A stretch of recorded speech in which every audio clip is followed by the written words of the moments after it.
नमस्कार प्रेक्षकांनो, माऊली न्यूज मीडियामध्ये आपलं सर्वांचं स्वागत करतो। मसाजोगचे सरपंच संतोष देशमुख यांची हत्या 9 डिसेंबर रोजी झाली।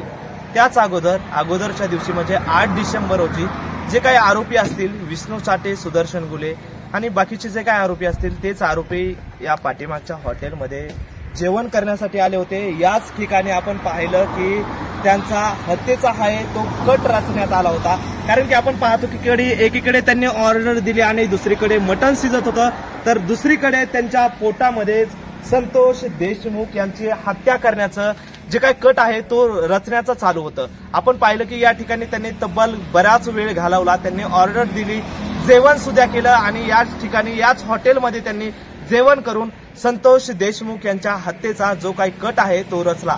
आणि आपण पाहिलं की 9 डिसेंबर रोजी दुपारी 3:30च्या दरम्यान त्यांनी डोनगाव टोलनाक्याजवळ त्यांचं अपहरण करून हत्या करण्यात आली।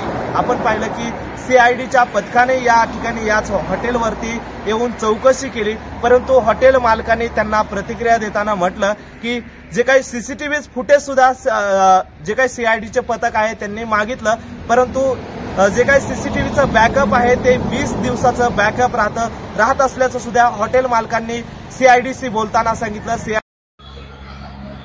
काही नाही, आले, ऑर्डर दिली, जेवण केलं, वापस गेले आणि त्या दिवशी भरपूर गिराईक होता। तुम्ही ओळखलं होतं का तेव्हा आरोपींना? नाही, आमची ओळख पण नव्हती। काही इथे चर्चा वगैरे केली होती का? काहीच नाही, भरपूर कस्टमर असतात त्याच्यामुळे काही चर्चा नाही, काही नाही। नेमकं सीआयडीने या ठिकाणी आले, सीआयडीचे पथक किती तारखेला आलं होतं? 13 तारखेला आले होते। त्यांनी काय विचारणा वगैरे काय?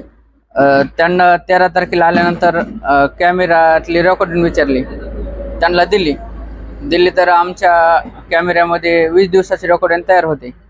मग ते एक दिवसात डिलीट होते, तर 24 तारखेपर्यंतची रेकॉर्डिंग त्याच्यामध्ये सापडली त्यांना। मग तिथून पाठीमागली रेकॉर्डिंग नाही सापडली त्यांना। सीआयडीचं पथक किती तारखेला आलं होतं? 13 तारखेला। 13 तारखेला या ठिकाणी आलं, साधारणतः 24 तारखेपर्यंत सापडले रेकॉर्ड। 8 तारखेची सापडले नाही? हा, नाही। मग काय किती दिवसाचं बॅकअप राहतं आपल्या कॅमेरा? 20 दिवसाचं राहतं। मग सीआयडीचं पथक पुन्हा काय म्हणणार होतं? काही नाही, वापस गेले ते नंतर। तुमच्याशी काय विचारणा केली? नाही, काही नाही, तेवढंच त्यांनी बघितलं, त्यांना नाही सापडले ते वापस गेले।